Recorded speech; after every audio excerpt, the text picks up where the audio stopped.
Hi, everyone. Judge Andrew Napolitano here for Judging Freedom. Today is Tuesday, January 31st, 2023. It's about 2:30 in the afternoon here on the East Coast of the United States. Colonel McGregor is with us again. Colonel, it's a pleasure. Thank you for joining us.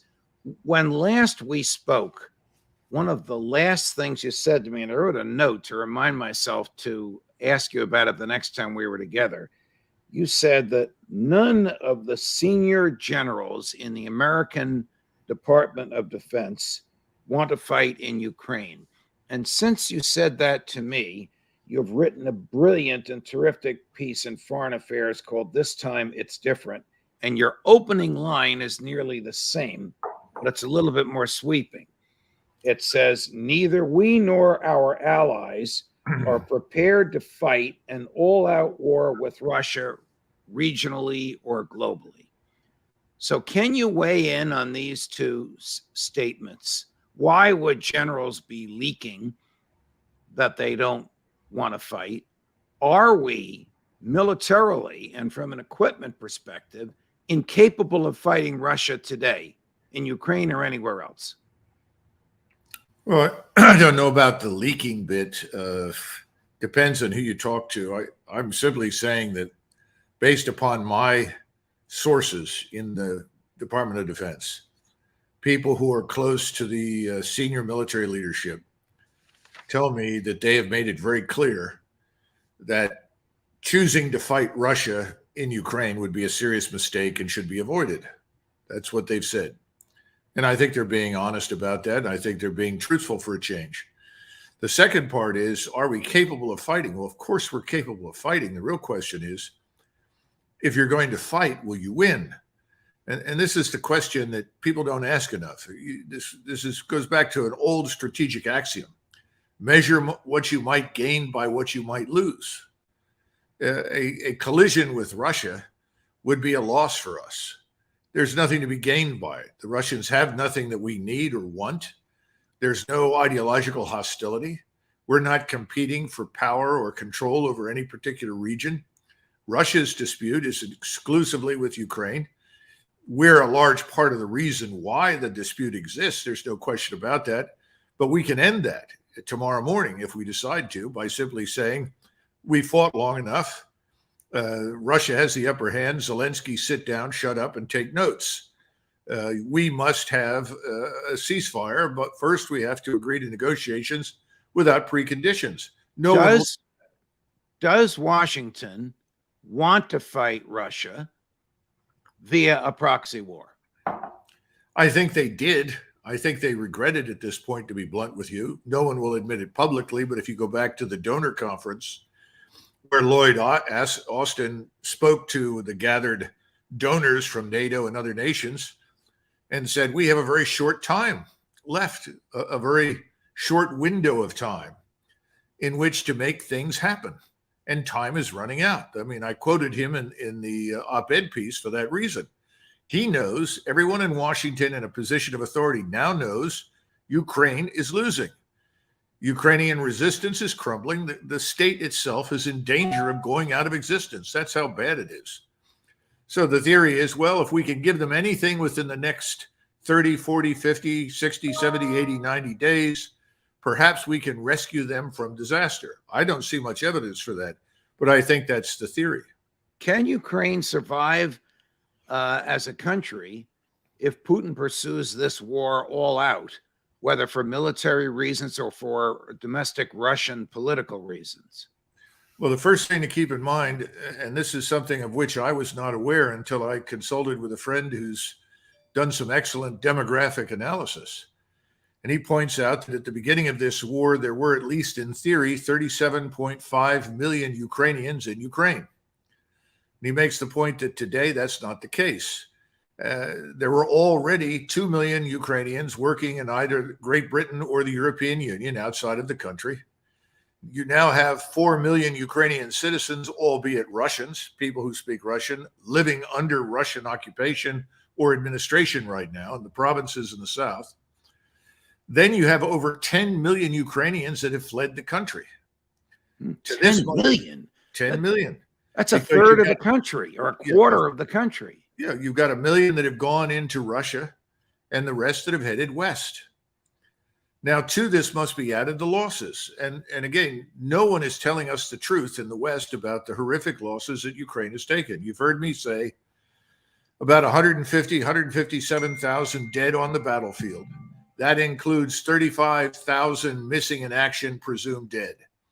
And I've talked about a total of almost 400,000 casualties, people that are wounded. In most cases, not all, but in most cases, more than half of those will never return to duty because the wounds are too horrific. In other words, they're permanently lost to the Ukrainian fight. Now, supposedly when Zelensky was in town speaking to Secretary Austin and General Milley, several people have insisted that he actually told them that 257,000 Ukrainians have died. That includes soldiers, in other words, those in uniform, civilians, all types, all kinds, 257,000. Well, we don't know. I mean, that's an unconfirmed rumor. But what it does tell you is that today in Ukraine, there are roughly between 18 and 22 million people left in the country under Zelensky's control. Now, Judge, that number is roughly the same as the number of people living in the Netherlands. You cannot sustain this war with that small population. Judge, I'm not hearing you.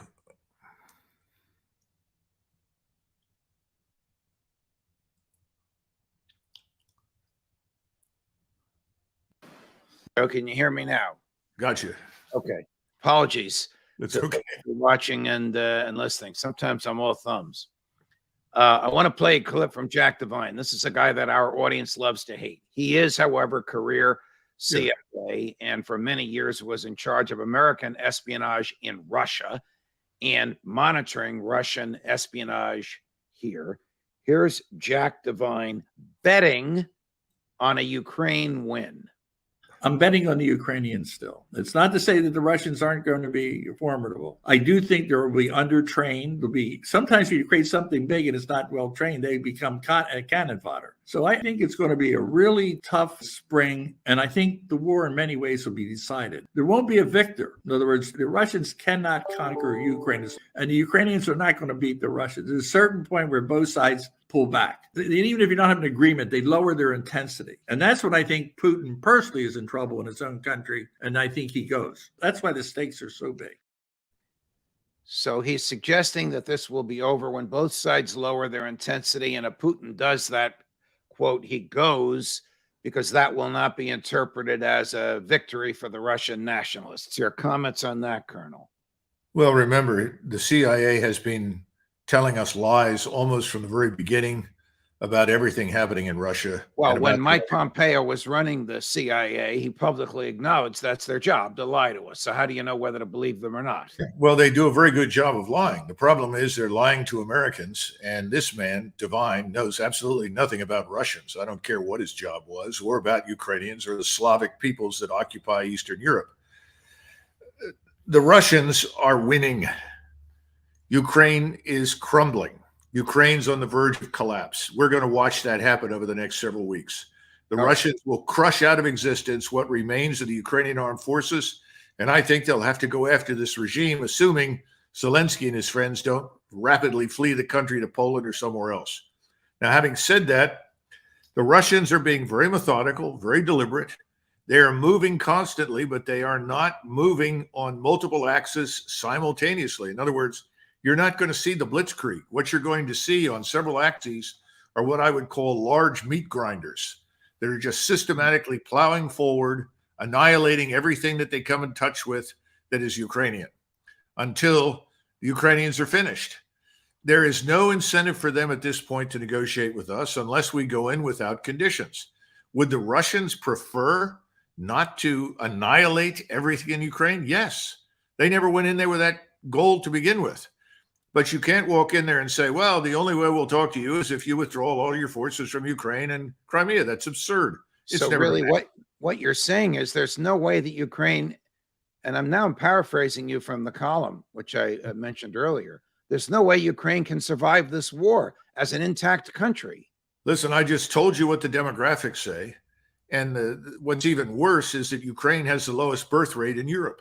Oh, So in addition to having lost millions of people because, frankly, people like Devine and his masters have decided to wage this war on the backs of Ukraine, Ukraine is destroyed. I don't know what survives of it. I have no idea what will happen.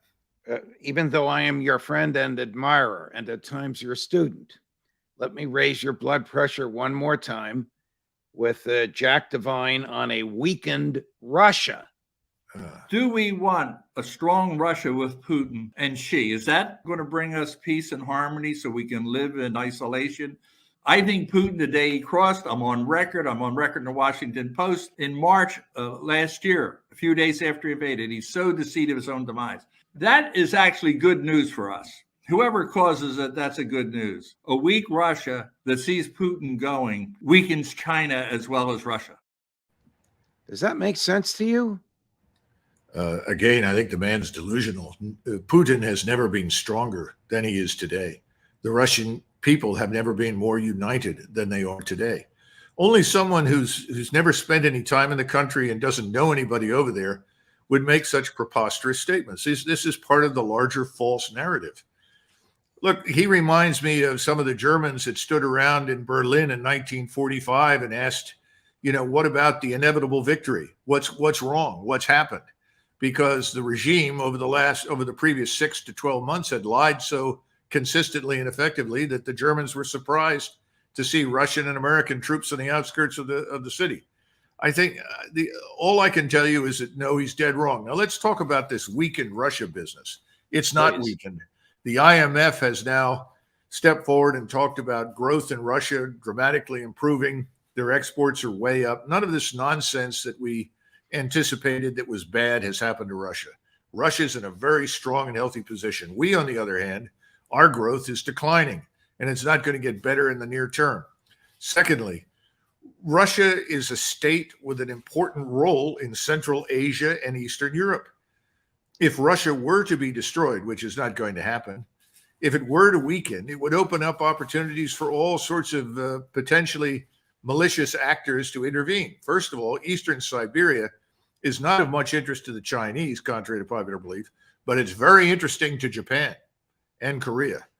And the Japanese and the Koreans view Eastern Siberia as their territory because up until about 300 years ago, Mongols, Turkic peoples, Tartars, they were the only people in the region, and they're brothers of the Manchus, Mongols, and Japanese and Koreans. So do you really want Russia to collapse in Eastern Siberia? I don't think so. You go into Central Asia, Russia is a stabilizing factor there. In fact, Xi depends upon Russia to help stabilize it because the people in Central Asia have much more confidence and trust in the Russians than they do in the Chinese. How unified is NATO behind Washington? I'm going to play a clip. Yeah, right. I'm going to play a clip for you in a minute from the president of Croatia. It's not Germany. It's not France. It's Croatia. But the language is very strident, and the criticisms of the West are very strong and articulate. Take a listen. Ali ja nisam predsjednik Ukrajine. Ako se Ukrajina želi braniti, trebali je pomoć. Razdragani pacifisti u cvjetnim haljenicama odjednom bi se napili krvi nekome, ali ne oni, nego preko tuđeg grbača. Ovo je u određenoj mjeri duboko nemoralno što radimo kao kolektivni zapad koji u biti ne postoji, jer tu nema rješenja. Rješenje nije promjena vlasti u Rusiji. Dapače, njemački tenkovi u Harkovu će dodatno homogenizirati Ruse. Politički će ih homogenizirati. Zbližit će ih sa Kinezima. To se događa. Okay, there's a lot to unpack there. The West is not united. You've been saying that. The tanks coming from Germany, he didn't mention the American tanks.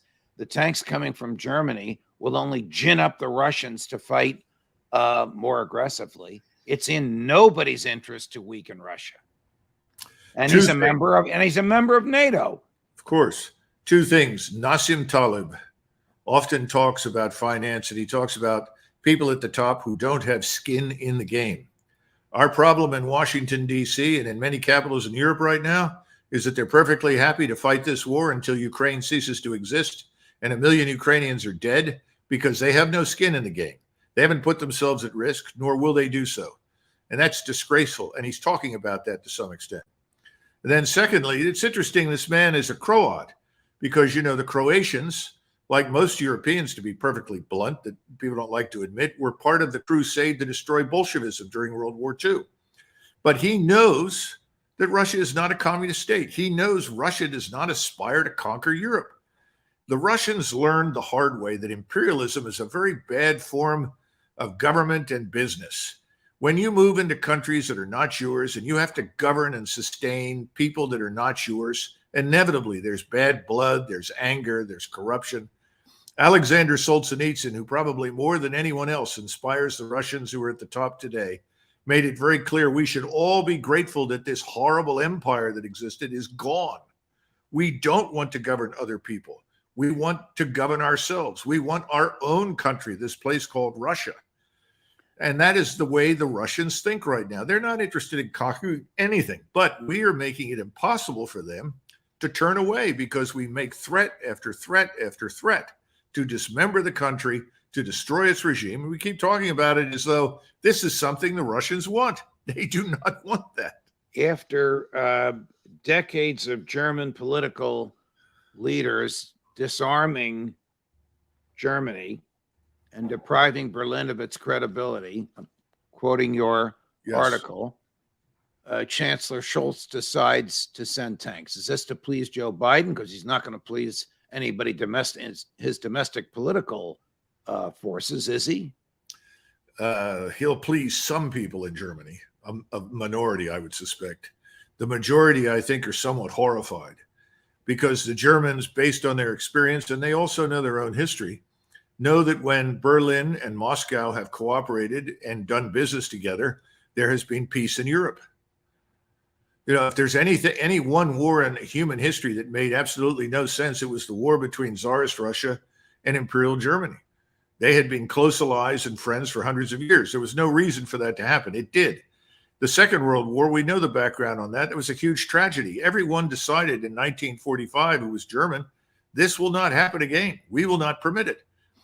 I cannot imagine Chancellor Kohl or Chancellor Schmidt, Helmut Schmidt, that some of your viewers may remember, standing up and urging equipment be sent to this corrupt gangster regime in Kyiv that's killing off its own people with these stupid instructions that are given to their generals in the field with a military structure that is corrupt and celebrating it. On the contrary, I think they would have said absolutely not, out of the question. This man, Scholz, is not going to last long.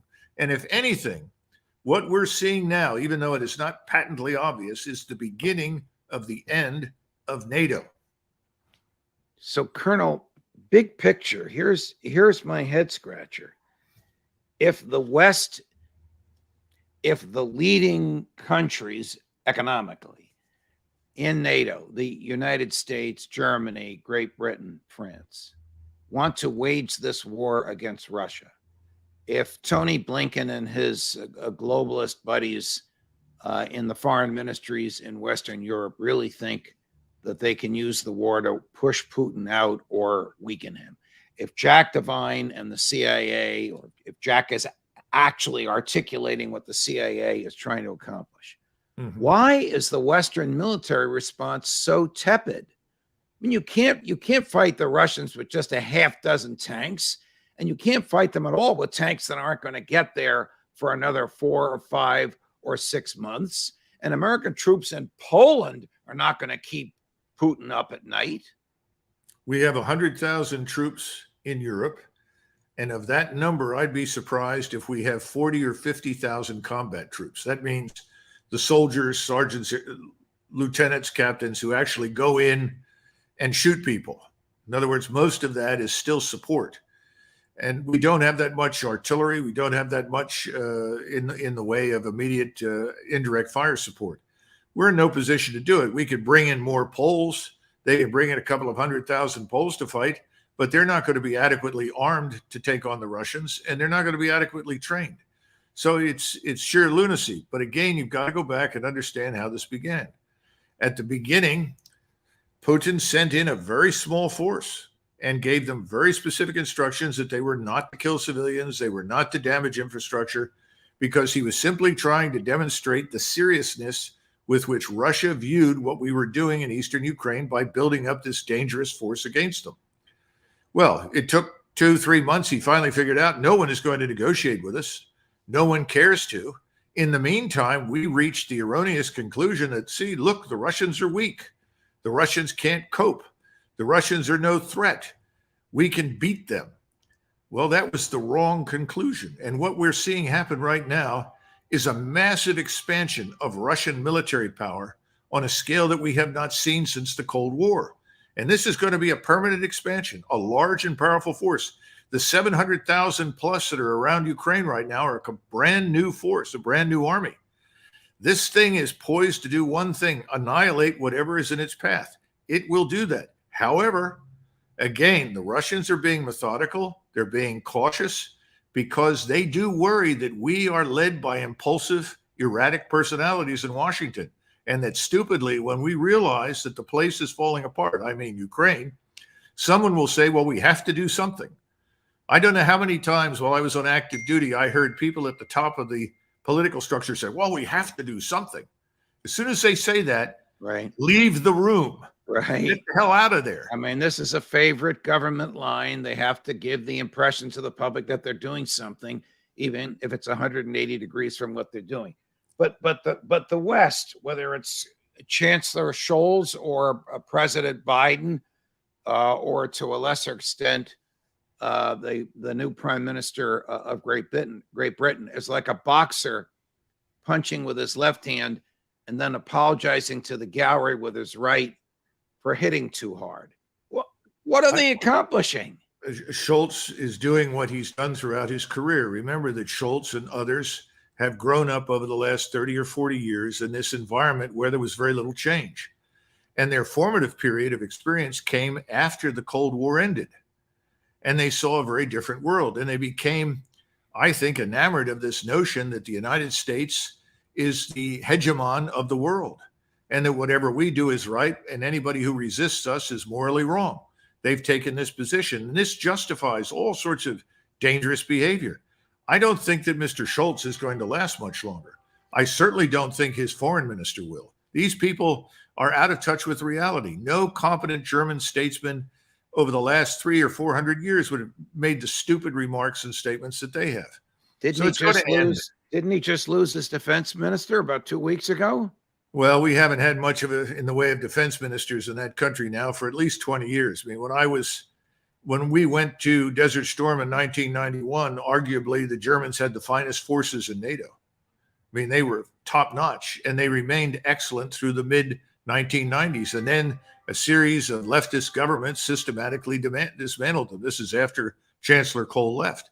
Now, on the one hand, they took the position that Russia was not a threat, and it is not a military threat to them unless they make it so.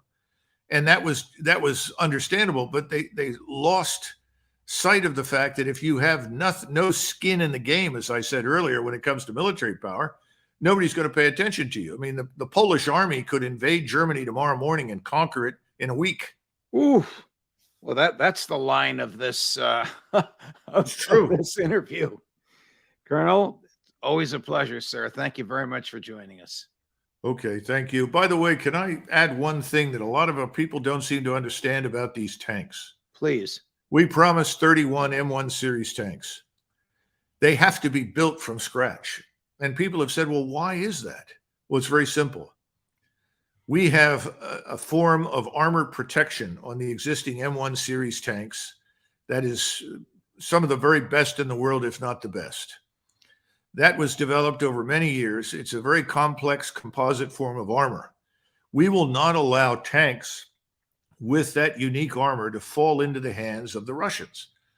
And we have to assume, based upon the Ukrainians that have lost, we estimate 7,000 vehicles, including at least a couple of thousand tanks and 2,000 or 3,000 other armored vehicles that have either been destroyed or fell into the hands of the Russians. We have to assume that these could. So the decision was made to build 31 M1 series tanks, but apply the 1970s armor to them. So that if they fell into the hands of the opponent, it would not be a security risk for us. We would not lose this advantage that we have. But there's something larger here, and this is very important. There's a lot of nonsense going on about what we're going to send. And you've heard all the analysts that are worth a damn and honest point out it's not going to make any difference. I think we're preparing an apology in advance. I think everybody in Washington in a few months is going to say, well, we did all we could. Look at all that we sent. We just couldn't make it happen. And I think that's where we're headed. In the meantime, millions of Ukrainians' lives are destroyed. The state is destroyed. The nation is destroyed. Who will be held responsible for that? If they point the fingers at Putin, he's the wrong man. He didn't want to do it. He was the reluctant fighter in this whole mess. He held off for years. He begged us to listen. You can go back all the way back to George Kennan, who pointed these things out, and right up to Ambassador Burns, who is now the director of the CIA, who wrote the famous memo, "Niet means no. Don't advance the borders of NATO to Russia." All of this is well known. Colonel, no one is explaining these things as you are, and certainly no one knows tanks the way you do. And thank you for the education and the passion with which you have offered it, that you've explained to all of us. Always a pleasure, my dear friend. Okay. Thanks, Judge. Judge Napolitano. Wow. Judge Napolitano for Judging Freedom.